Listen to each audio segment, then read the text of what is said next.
What you have heard is true. I was in his house. His wife carried a tray of coffee and sugar.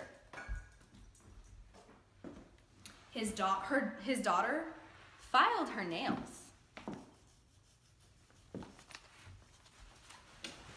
His son went out for the night.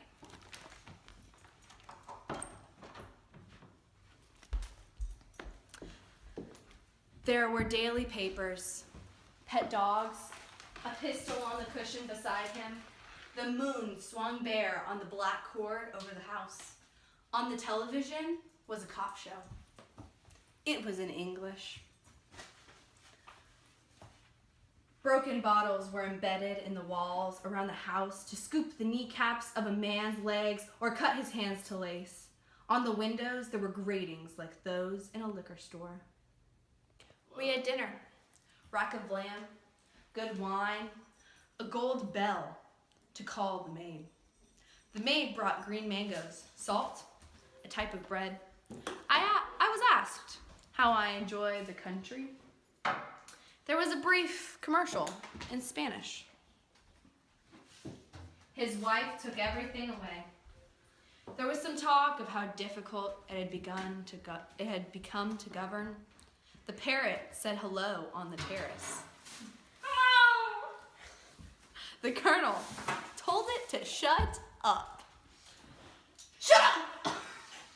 And pushed himself from the table. My friend said to me with his eyes, "Say nothing." The colonel returned with a sack used to bring groceries. He spilled human ears on the table. They were like dried peach halves. There is no way to say this. He took one of them in his hands, shook it in our faces, dropped it into a water glass. It came alive there. I am tired of fooling around, he said. I'm tired of fooling around. As for the rights of anyone, tell your people they can go F themselves. Tell your people they can go F themselves. He swept the ears to the floor with his arm and held the last of his wine in the air. Something for your poetry, no? Something for your poetry, no? He said. Some of the ears on the floor caught his scrap of his voice. Some of the ears on the floor were pressed to the ground. Okay, so we are annotating The Colonel by Carolyn Forche, who's an American poet. So it begins with what you have heard is true, and what you have heard is in complete capital letters, which gives you the sense of urgency or maybe the tone of urgency. It also makes, as we go on through, we'll see who the speaker is, but it speaks to who the audience and who the speaker is talking to, being the American people or some English-speaking people. So it continues, I was in his house. His wife carried a tray of coffee and sugar. His daughter filed her nails. His son went out for the night. So I clues the audience into, or the readers into the speaker, and it's in first person, so you can tell that it's a narrative. And then you can also tell it's a narrative because he uses kind of short story or short sentences, which is very to the point, like this happened, and there's not much elaboration. It's very raw in what he saw. And then it's also, there are no stanzas, it's one long stanza. So although there is a shift in the stanza, there's not a specific it's more storytelling and more of a narrative feel. So then it continues. So it sounds pretty normal, like an American. We're assuming is somewhere in the 1960s because of the role the wife is playing out. But it seems very normal. So then it continues. There were daily papers, pet dogs, a pistol on the cushion beside him. So this is where it gets a little bit funky. Not many people have pistols just lying around in the house. So the audience is starting to be interested into the what's different in this narrative. And so it says the moon swung bare on its black cord over the house. So this, I think, is more of like a theatrical kind of everything looked perfect. It looked like a movie or a television show, and it was nice and peaceful and good inside the house. So then it continues, on the television was a cop show. It was in English. And television clues you into the time period as being somewhere around the 60s or 70s because they have the technology at this point. And then also the fact that they made a separate sentence to say that it was in English shows, and we'll see more later on, but it shows that that was abnormal, that English is not the main language in this society, or at least where this house is located. And so then it continues, broken bottles were embedded in the walls around the house to scoop the kneecaps from a man's legs or cut his hands to lace. On the windows there were gratings like those in liquor stores. So now it's starting to get a little bit more different than the normal house in a neighborhood in the suburbs, because whoever lives inside the house is very hostile and wants people to stay outside his house. They don't want visitors, they don't want people coming and seeing him, and a very violent and secluded and protected. So then it continues, we had dinner, rack of lamb, good wine, a gold bell was on the table for calling the maid. So it brings it back to reality and the actions that are happening in the house, because it went kind of on a tangent of describing the house itself. But they're having dinner, which is communion, as we in the Forrester books, and a pretty good dinner as well. This seems to be people in the higher levels of aristocracy or socioeconomic status. It also clues in the speaker with the main people that they're talking to, the colonel and their family, his family.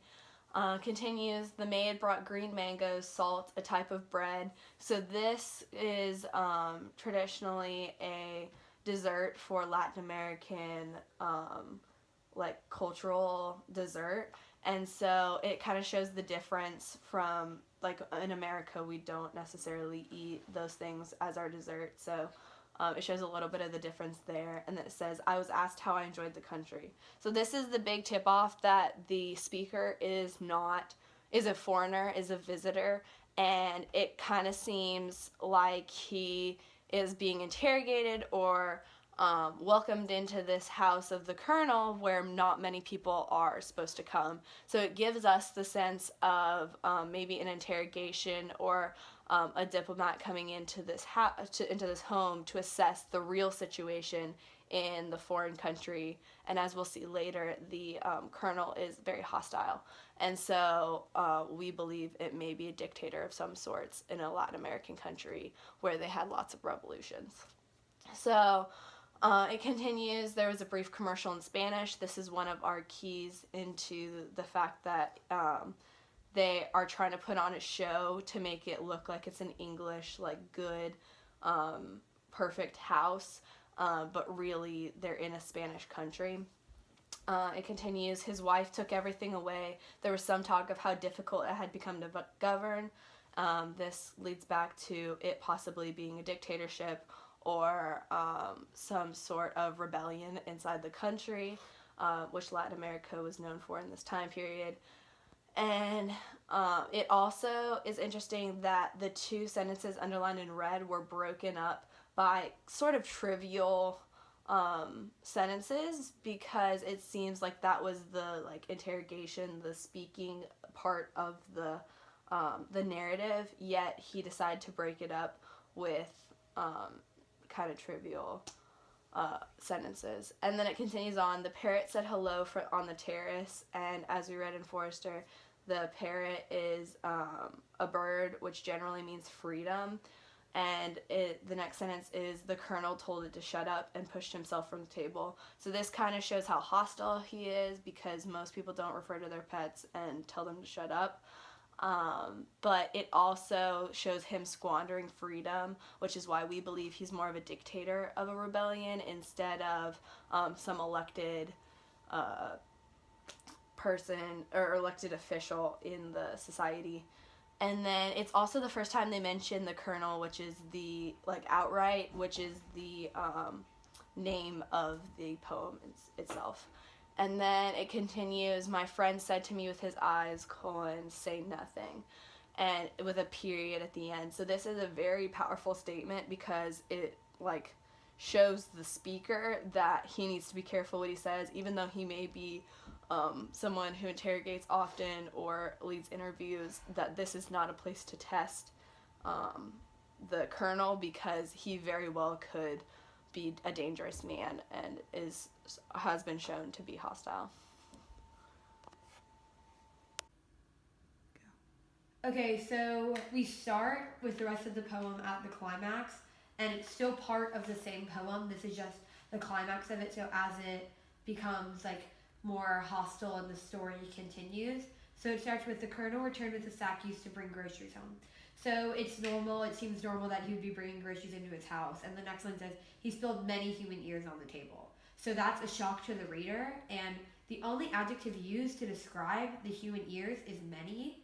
And they're very nonchalant, and it's very plain, barren language to explain that he literally spilled ears onto the table. And he continues to say they were like dried peach halves. So the dried peach halves are something that he would bring at the grocery. So that kind of connects the two sentences. And it also gives the reader an image of really what these ears looked like. And then it goes on, there's no other way to say this. He took one of them in his hands, shook it in our faces, dropped it into a water glass. So the Colonel just kind of prodded it at them, like, look, I have these at my disposal, like, look what I have. And the next line says, it came alive there. So the ear almost, like, had more meaning to it after he had prodded it. And it came alive there is also like when you drop dried fruit into a water glass in order to give it more flavor before you bake it. It's kind of like him dropping it in there gave it more meaning to the speaker, because to the Colonel, it's like he drops it in the water glass, he doesn't care about it. But for the speaker, it magnifies its importance and makes it like, oh wow, like adds flavor. And so the next part says, I am tired of fooling around, he said. So this is the first time the Colonel speaks in the entire poem. And the title of the poem is The Colonel. So it's really surprising that he wouldn't speak until the very end. But I think the author does this to build suspense. And then he said, as for the rights of anyone, tell your people they can go fuck themselves. So he says that as like it confirms to us when he says tell your people, that it confirms to us that they are, the author and the speakers here, on like a fair, like from another country, and he's there to just be like telling them what's going on. So when he says they can go fuck themselves, that is incredibly hostile language, and it's almost as if the Colonel is like, I'm done, like this is my country, this is what I'm doing with it, and I don't care what you guys say to me, you can't do anything to me, like you can't touch me. And it kind of goes back to also the ears, like I have all this at my disposal, like I have these just with me all the time. So he's like almost like just stepping up and being like, no, I don't really care what you guys think. And then he says, he swept it, and then it says, he swept the ears to the floor with his arm and held the last of his wine in the air. So him sweeping the ears to the floor is like him showing that they don't matter to him. He just throws them onto the floor, like he just brushes them off as if they're nothing. And something for your poetry, no, is what he says next. So it's almost, he's holding his wine glass in the air, almost as though it's a toast, but it's not. He says something for your poetry, no, like the speaker was clearly here trying to get something to write about in their poetry, to bring back to their country, like America, to bring back as more information. And he's just like, you wanted it, here it is, like I gave it to you. And then he says, and then it goes on to say, some of the ears on the floor caught the scrap of his voice. So some of the ears on the floor, like, could still hear, and it's almost as though those ears of the people he killed were like examples, like he had made examples of them, like if you do this I'm just going to take you, like the people of his country. And the next one says some of the ears on the floor were pressed into the ground. So those ears were the ones who were just killed for no reason, like they were just silenced when they did nothing wrong. And the ears that caught the scrap of his voice were just they just heard, like they were just made an example of because they did one thing he didn't like. So yeah. Go. Okay, so the speaker is the author, because you can see that throughout. It's told in first person. They're a poet and they're American and they have a crew with them. The occasion, they're visiting the colonel at his home for information for a poem about the state of his country. So the speaker and their crew and his crew or her crew went to find out more information.